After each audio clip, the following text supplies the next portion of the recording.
And Freedom copies, good separation.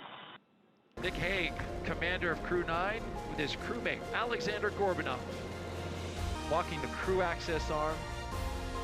Crew have ingress the capsule. 3, 2, 1, ignition, hitting full power, and liftoff.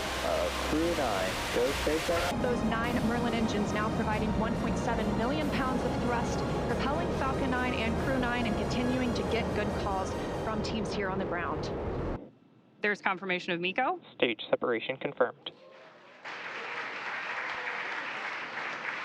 Stage 2 Alpha. And back ignition. Copy, 2 Alpha.